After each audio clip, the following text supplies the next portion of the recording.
Hey guys, welcome back to brightnighttech. My name is Berto and today we're working on part 1 of my 3D printed Red Hood helmet. This file was created by Woodfiller on Thingiverse and it is a really great file. I love how it looks. Here is my second attempt at printing this helmet. I had to do it face down. This is what happened in my first attempt. I did it at a standing angle and it just fell off the bed. And I wasted a ton of filament on it, and that was a huge bummer. So I'm trying again, face down, and we'll see how that comes out. Alright, here it is. It looks really good. There's some rough stuff in the front here where the supports were, but overall it came out nice and solid, great shape. I'm not terribly worried about how rough it looks in the front because I'm going to be sanding and fixing everything anyways. Especially that left eye, but I think it looks okay. And I also did a stand from Sentinel Props, which I'm very happy about. I pressed pause instead of change filament on my ender, and it shifted, so I'm gonna have to fill that in as well. This was my first attempt at the stand. The infill, I forgot to change it, and it was like 10% I think, and it's been super cold and it warped like hell. And I also wasted a ton of filament. Here's the back piece. I'm not sure what happened. I don't think I messed up anything with the scaling, but for some reason it will not fit flush to the helmet. I can get one side good, but then the other side falls underneath the ear part and it won't go on there. So I'm gonna have to cut it in order to get it to fit flush to it. So I'm not gonna be able to wear this one. I'm going to take my melting tool and just cut this whole piece across just like that. I'm going to sand it down, make it all nice, but this was the only way I could get it to fit.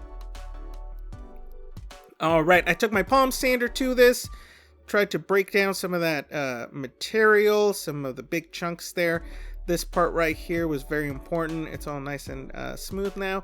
There was some damage to the eye here because as you saw it was pretty rough, but we're gonna fix that with some wood filler and it'll look great.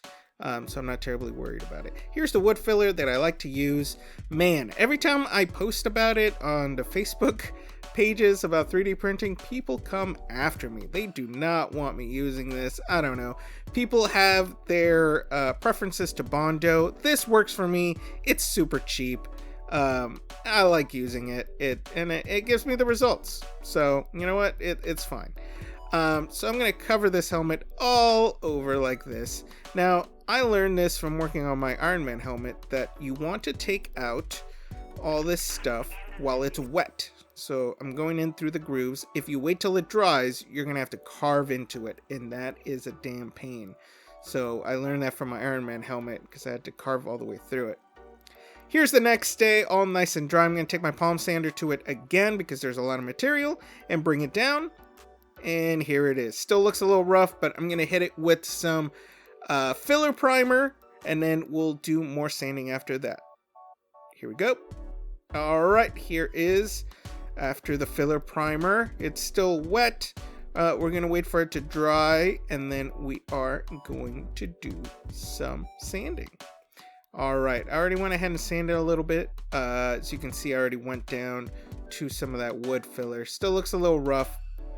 I'm going to go ahead and super glue the back part of the helmet to it, but I do like to secure it with some plastic welding, so that's what I'm going to do. So excuse the angle here.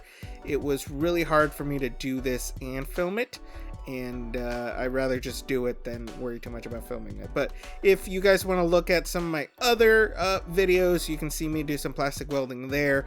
I did a lot of it for my Dr. Fate helmet. Alright, now I'm going to take some more wood filler. I'm just going to do some spots here that I see that are pretty rough still, with some divots and scratches. Alright, so I ended up covering most of it anyways, but I'm just trying to cover some of that deeper scratches. So now it's all dry, and the next part of the video, I'm just going to keep doing this till it looks great, and then we'll get to the fun part of painting it, which I'm looking very much forward to, and we're going to finish that stand as well.